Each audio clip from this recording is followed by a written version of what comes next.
भारत की युवा जो पीढ़ी है वो सुदृढ़ हो गई है, मजबूत हो गई है। अब इन्हें विदेशियों की जरूरत नहीं है, ये देशी लोग ही बड़े पक्के हैं। जी जवाब दीजिए। राहुल, आपको जर्मनी पे क्यों भरोसा है? राहुल गांधी जी से जब ये पूछा गया तो उन्होंने कहा कि प्रजातंत्र की पुनर्स्थापना हम लोग अपनी लड़ाई लड़कर वहां लेंगे, हमको किसी भी देश का हस्तक्षेप नहीं चाहिए। ये तथ्य आपसे छुपाए गए। अगले दिन बोला, अगले दिन बोला, उस दिन नहीं बोला। अमीश देवगन जी प्लीज देखिए, मैं देश के लोगों से कहता हूं, देखिए ना। किस दिन? डेट बताइए, डेट बताइए, दोनों भाषणों की डेट बताइए। पर्दा डालने की कोशिश मत कीजिए। एक दिन क्या बोला, अगले दिन किस दिन की बात बता रहे हैं आप? डेट बताइए। अमीश देवगन जी पहले ही देखिए वो डेट बताइए, उनसे प्रश्न पूछा गया। ये अभी भी आप जर्मनी को शुक्रिया अदा कर रहे हो? जर्मनी को अमीश आप बोलते बहुत बढ़िया किया जर्मनी ने।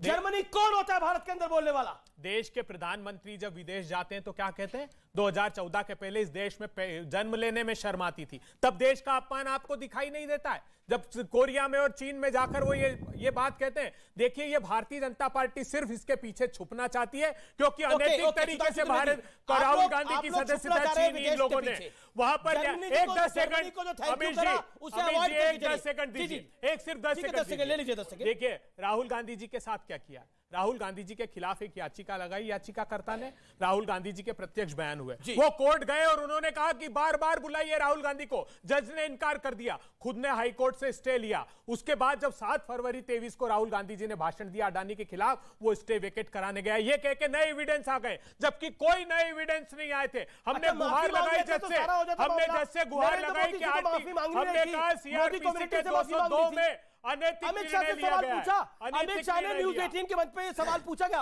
उसने बोला ऐसा क्या अहंकार था राहुल जी में, दुनिया में सब माफी मांग सकते हैं तो राहुल जी क्यों नहीं माफी मांग सकते? अब ये भी तथ्य ठीक कर दूं मैं। एक सेकंड जवाब। अच्छा, ये विदेश का क्या चक्कर है जी? देखिए, विदेश का मैं आपको चक्कर पहले तो जर्मनी का बता देता हूं। चक्कर क्या है कि जहां जाके राहुल गांधी जी बोले थे, मैं पूछना चाहता हूं, जर्मनी की बात करनी। जर्मनी में पता है क्या है रेट ऑफ इन्फ्लेशन? 8% के आसपास।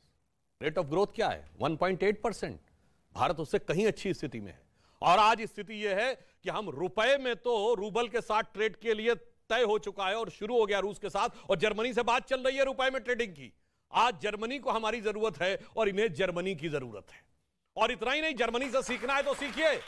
सुनिए, दुनिया में एकमात्र देश है जर्मनी जहां की 12 यूनिवर्सिटीज में संस्कृत पढ़ाई जाती है और ये संस्कृत के विरोध में खड़े होते हैं। जो दुनिया में जर्मनी एक ऐसा देश है, सुनिए, जहां आर्थर शोपेनहावर नाम का एक दार्शनिक हुआ था जिसने उपनिषदों का अनुवाद जर्मन में किया पहली बार किसी यूरोपियन लैंग्वेज। उसने जानते क्या कहा? विश्व का सबसे विकसित मस्तिष्क देखना है तो भारत के आकाश के नीचे आना होगा, पर भारत के आकाश के नीचे सबसे खोखला मस्तिष्क देखना है तो एक पार्टी में आना होगा। और एक और अंत में कह दूं, सुनिए, एक और भी कारण हो सकता है। पिछली बार राहुल जी जाके बोले थे इंग्लैंड में 4-5 साल पहले, हम इंग्लैंड को सरपास करके बन गए इंग्लैंड से बड़ी अर्थव्यवस्था।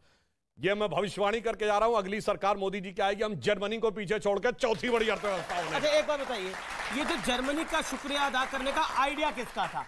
किसका आइडिया था जर्मनी का शुक्रिया अदा करने का? आपका तो नहीं होगा, मैं जानता हूं। आइडिया किसका था बताइए, खुलासा करिए। सिर्फ एक 10 सेकंड पहले सुधांशु जी की बात का जवाब दे दो। विश्व का कोई और देश नहीं जिसके 12 करोड़ लोगों ने रोजगार के अवसर खो दिए, और कोई देश नहीं जिसके 84 करोड़ लोगों की आमदनी घट गई। विश्व का और कोई देश नहीं जिसमें 400 रुपए का गैस का सिलेंडर 1000 रुपए का पार हो गया, 200 रुपए पार दाल और तेल हो गए। और उस समय क्या हुआ? जब जब भारत पर आपदा आई है तब तब अडानी जी की कंपनी ने ग्रोथ की है। नोटबंदी के समय पार्लियामेंट्री कमेटी ने बोला और आरबीआई ने कहा कि नोटबंदी और गलत जीएसटी से एमएसएमई तबाह हो गया, लेकिन अडानी जी की कंपनियां ग्रोथ कर रही थी। 10 सेकंड मांगे थे। पब्लिक के भी सवाल है, पब्लिक के भी सवाल है। आपका सवाल क्या है?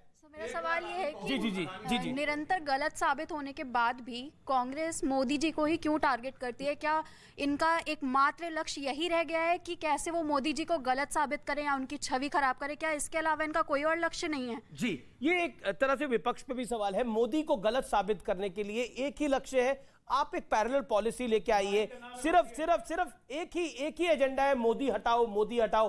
केजरीवाल तो कितने अपशब्द कह रहे हैं और वो विधानसभा की प्रोटेक्शन में ये सब बातें कह रहे हैं। अगर सड़क पे कहेंगे तो फिर उन पे भी मानहानि होगी। और सोचिए, वो केजरीवाल एक आपके लिए ये सीखने वाली बात है, कभी किसी के कहने पर आपको घुड़सवारी नहीं करनी चाहिए। अगर घुड़सवारी ना करनी आती हो, आप कभी नहीं करनी चाहिए। अरविंद केजरीवाल कह रहे हैं राहुल जी के साथ बड़ा गलत हुआ है, राहुल जी के साथ ऐसा नहीं होना चाहिए था, लेकिन ये जनाब कई बार खुद माफी मांग चुके हैं, लेकिन कह रहे राहुल जी को माफी नहीं मांगनी चाहिए थी। वाह भैया, आप तो माफी मांग के बच गए और राहुल जी को फंसा दिया इन्होंने।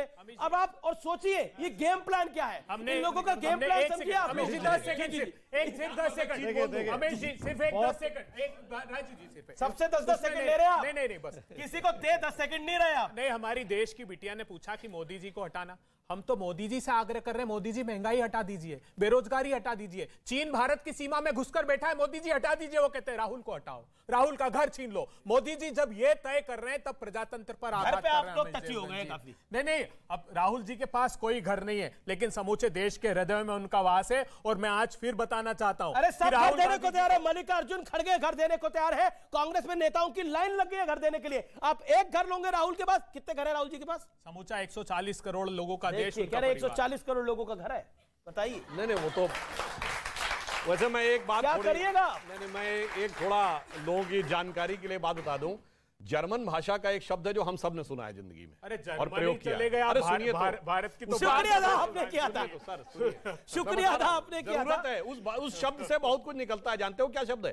किंडरगार्टन, जो आप केजी कहते हैं, ये उसी लेवल की बुद्धि है जिसके आधार पे ये कहते हैं कि इससे ज्यादा ग्रोथ रेट है और उससे ज्यादा महंगाई है। पूछिए ना जहां जहां से राहुल गांधी ने जाके विदेश में ज्ञान दिया, एक देश बताइए जहां महंगाई की दर हमसे ज्यादा हो। बताइए। पता नहीं अभय दुबे जी समझ नहीं पा रहे, जर्मनी से तो उनकी जड़ इतनी गहरी जुड़ी हुई है, अगर जर्मनी को छोड़ देंगे तो पार्टी खत्म हो जाएगी।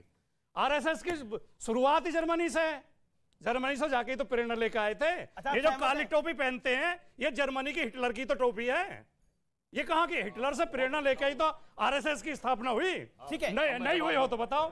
दूसरी बात, दो वाक्य बिल्कुल कहिए। भारतीय राजनीति में, लोकतंत्र में, चुनाव में विदेशों का हस्तक्षेप नहीं होना चाहिए, लेकिन ये अगर शुरुआत की है तो माननीय मोदी जी ने की है। वो जाकर विदेशों में चुनाव प्रचार करते हैं, कहीं हाउडी मोदी करते हैं, कहीं नारे लगवाते हैं, मोदी मोदी मोदी। गलती तो उन्होंने की है।